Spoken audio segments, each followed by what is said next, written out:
Watch the bottom line. أعوذ بالله من الشيطان الرجيم پناہ مانگتا ہوں میں اللہ کی شیطان مردود سے۔ بسم اللہ الرحمن الرحیم شروع اللہ کے نام سے جو بڑا مہربان نہایت رحم والا ہے۔ ناظرین کرام، سینکڑوں سالوں سے لوگ اپنے گھروں میں بہت خوبصورت رنگ برنگی مختلف نسل کی مرغیاں پالنے کا شوق رکھتے تھے۔ مرغیاں ایک تو خوبصورتی کے لیے پالی جاتی تھیں اور دوسرا ان کی پیداوار کو بطور خوراک استعمال کرتے تھے۔ جوں جوں زمانہ گزرتا گیا، آبادی میں اضافہ اور انسانی ضروریات بڑھتی گئیں، یہ شوق آہستہ آہستہ ایک منافع بخش کاروبار کی حیثیت اختیار کر گیا۔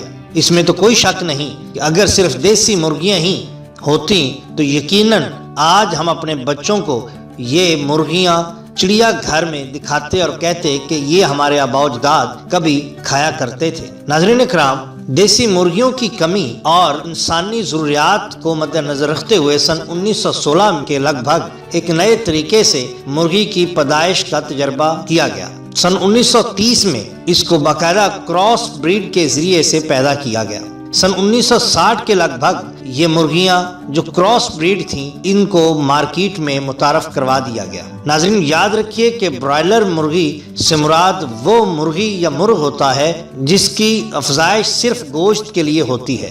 سن 1962 کے لگ بھگ یہ کمرشل پولٹری کا آغاز پاکستان میں ایم ایس شیورز کینیڈا کی کمپنی نے PIA کی مدد سے متعارف کروائی۔ ہماری آج کی اس ویڈیو میں ہم دیکھیں گے کہ یہ برائلر مرغی جس کو ہم آج کھا رہے ہیں یہ کس حد تک انسان کے لیے فائدہ مند اور کس حد تک نقصان دہ ہے، اور یہ بھی دیکھیں گے کہ اسلام میں برائلر مرغی جو کہ کراس بریڈ ہوتی ہے اس کا کھانا حلال ہے یا حرام۔ یہ ایک الگ بات ہے کہ کراس بریڈ مرغی جو شیورز کمپنی نے متعارف کروائی تھی اور آج کے جدید برائلر ان میں بہت حد تک فرق ہے، لیکن دیکھتے ہیں کہ اسلام اس کے بارے میں کیا کہتا ہے اور ہمارے ڈاکٹر حضرات ایسی مرغیوں کے بارے میں کیا کہتے ہیں۔ اس بات میں تو کوئی دو رائے نہیں ہے کہ انسان کو زندہ رہنے کے لیے غذائیت کی ضرورت ہے جو انسان کی صحت اور اس کے جسم کے لیے توانائی کا باعث ہے اور اس کے جسم کی بڑھوتری میں اہم کردار ادا کرتے ہوئے اسے صحت مند اور توانا رکھتی ہے۔ اگر انسان غذائی کمی کا شکار ہو جائے تو وہ متعدد بیماریوں کا شکار ہو کر بیمار پڑ جاتا ہے اور لاغر ہو کر موت کے منہ تک چلا جاتا ہے۔ جو لوگ غذائی کمی کا شکار ہوتے ہیں ان کا مدافعاتی نظام یا ڈیفینسو سسٹم انتہائی کمزور ہو جاتا ہے اور وہ بیرونی حملہ آور ہونے والے مختلف جراثیم، بیکٹیریا اور وائرس کا مقابلہ کرنے کی طاقت نہیں رکھتے اور جلد ان کا شکار ہو جاتے ہیں۔ پاکستان میں ایک سروے کے مطابق 48% لوگ غذائی کمی کا شکار ہیں۔ ترقی یافتہ ممالک میں لوگ اپنی غذائی ضروریات کا خیال رکھتے ہیں جس سے وہ صحت مند اور توانا رہتے ہیں۔ انسانی جسم کو پانی، پروٹین، کاربوہائیڈریٹس، وٹامنز اور منرل چاہیے ہوتے ہیں جو ہماری صحت اور جسم کی بڑھوتری کے لیے انتہائی ضروری ہیں۔ ہم یہاں گوشت کا ذکر کرنا ضروری سمجھتے ہیں۔ گوشت کی کمی کو پورا کرنے کے لیے حکومت نے پولٹری فارم کے فروغ کے لیے برائلر مرغی کا گوشت سستے داموں مہیا کرنے کے لیے مرغی کی صنعت کو فروغ دیا تاکہ یہ سستے داموں مل سکے، مگر بدقسمتی سے یہ تمام کاروبار بھی سرمایہ داروں کے ہاتھوں میں چلا گیا اور گوشت غریب کی پہنچ سے دور ہو گیا اور غریب لوگ خوراک کی کمی کا شکار ہو کر بیمار ہو رہے ہیں اور موت کی جانب بڑھ رہے ہیں۔ یہ ایک انتہائی خطرناک یا الارمنگ صورتحال ہے۔ جہاں برائلر مرغ کا گوشت مہنگا ہو گیا ہے وہیں یہ مضر صحت بھی کر دیا گیا ہے۔ ڈاکٹر حضرات اور پولٹری کے ویٹرنری ماہرین کے مطابق برائلر کا گوشت کھانے سے کینسر لاحق ہو سکتا ہے۔ برائلر مرغ کے تیار ہونے والی خوراک میں ایسے اجزاء شامل ہیں جو اس کے گوشت میں سرایت کر جاتے ہیں اور گوشت میں آرسینک کی مقدار کو بڑھا دیتے ہیں۔ ماہرین کا کہنا ہے کہ برائلر مرغی کی کلیجی انتہائی خطرناک ہے اور اس میں آرسینک کی مقدار بہت زیادہ پائی جاتی ہے جس سے مثانے، گردے، جگر، معدے اور سکن کا کینسر ہونے کے انتہائی زیادہ مواقع ہوتے ہیں۔ ایک عالمی ادارہ صحت کے مطابق پاکستان میں ہیپاٹائٹس کی تعداد بہت تیزی کے ساتھ بڑھ رہی ہے۔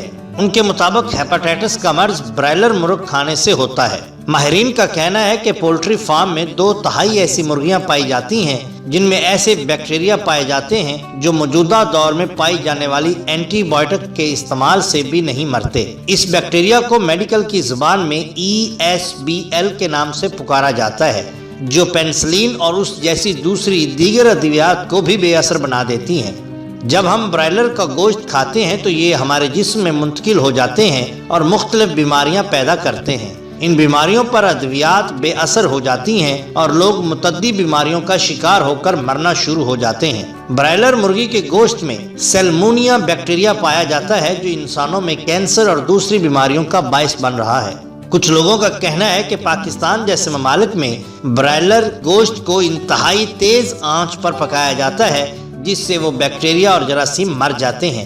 جدید تحقیق کے مطابق وہ جراثیم وقتی طور پہ مر جاتے ہیں، لیکن جیسے ہی اس کو دوبارہ ٹھنڈا کیا جاتا ہے تو نئے جراثیم فی الفور اس پر بن جاتے ہیں۔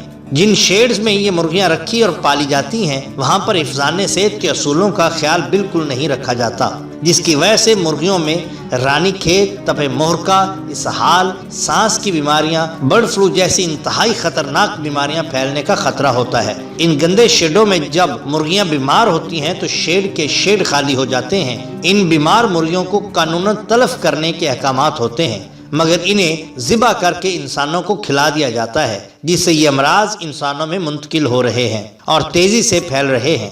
اگر اس طرف توجہ نہ دی گئی تو آنے والے وقت میں کینسر، ہیپاٹائٹس اور دوسرے امراض تیزی سے بڑھ کر انسانوں کو موت کے منہ میں دھکیل دیں گے۔ اس ہائی پروٹین والے سفید گوشت کے نقصانات میں موٹاپا، جسم پر چربی، خاص طور پہ گردوں اور ایسے ممنوع انجیکشن جو بیچنے سے پہلے ان برائلر مرغیوں میں انجیکٹ کر دیے جاتے ہیں جو انسانی صحت کے لیے انتہائی مضر ہیں۔ اب عالمی سطح پر اس مسئلہ کو موضوع بحث بنایا جانے لگا ہے اور کہا جا رہا ہے کہ برائلر مرغ کو دیے جانے والے غذائی اجزاء انسانی صحت کے لیے مضر ہیں، اور برائلر مرغ انسان کی نہ صرف قوت مدافعت کو کمزور کرتا ہے بلکہ اس کے زیادہ استعمال کے نظام مدافعت کو نکارا ہو جانے کے علاوہ دیگر مہلک بیماریوں کے خطرات کے انکشاف نے بھی عوام میں بہت خوف و ہراس پیدا کر دیا ہے۔ عالمی ادارہ صحت نے برائلر مرغ میں پائی جانے والی بیماریوں اور اس کے استعمال سے ہونے والی بیماریوں کے متعلق کئی سال قبل انکشاف کیا تھا، اور اب کئی تحقیقی اداروں کی جانب سے اس بات کی توثیق کی جا رہی ہے کہ پاکستان میں برائلر مرغ میں مختلف اقسام کی بیماریاں پائی جا رہی ہیں، اور ان بیماریوں کے تدارک کا واحد حل صرف یہی ہو سکتا ہے کہ برائلر کا استعمال ترک کر دیا جائے، برائلر کو کھانا چھوڑ دیا جائے۔ بتایا جاتا ہے کہ برائلر مرغ کے استعمال میں ریکارڈ کمی دیکھنے میں آئی ہے، اور سرکاری سطح پر بھی اس بات کو محسوس کیا جا رہا ہے۔ مرغ کی تجارت سے وابستہ تاجرین کا کہنا ہے کہ بڑے صنعتی ادارے جو غذائیں برائلر مرغ کو دے رہے ہیں، اس کے منفی اثرات چھوٹے تاجرین پر مرتب ہو رہے ہیں اور انہیں شدید کاروباری نقصان کا سامنا کرنا پڑ رہا ہے۔ جہاں تک بات یہ ہے کہ اسلام یا شریعت میں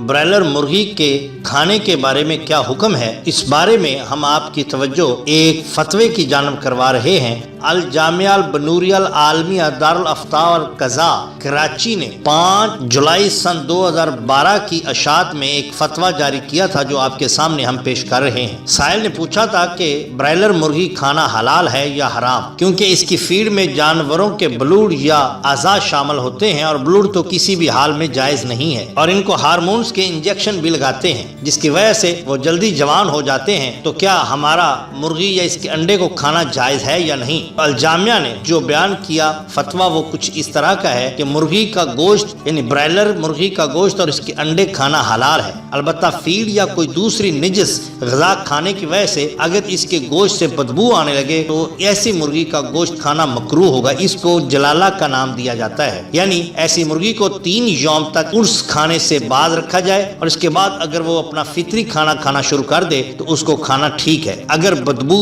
ویسے کی ویسے ہی رہے تو یہ کراہت والا ہو جاتا ہے، اور کراہت کی وجہ سے ایسا کرنا، اس کو کھانا مکروہ تحریمی ہے۔ ناظرین کرام، اس میں تو کوئی شک نہیں کہ غذائی ضرورت کو پورا کرنے کے لیے برائلر گوشت کی اشد ضرورت ہوتی ہے، لیکن سوال یہ ہے کہ اس غذا کے نام پر ہم کیا کھا رہے ہیں؟ وہ مرغ جو کہ خود اپنے پاؤں پر کھڑا نہیں ہو سکتا، وہ ہمیں غذائیت کیا دے گا؟ ماہرین کے مطابق یہی بات درست ثابت ہوتی ہے کہ جس قدر ہو سکے برائلر گوشت سے دور رہا جائے۔ ناظرین اکرام، اگر آپ کو ہماری یہ ویڈیو پسند آئی ہو تو لائک کیجیے اور سبسکرائب کیجیے ہمارے چینل دا باٹم لائن کو، تاکہ ہم آپ کے لیے اور بھی بہترین ویڈیوز لا سکیں۔ آپ کا بہت شکریہ۔ اللہ حافظ۔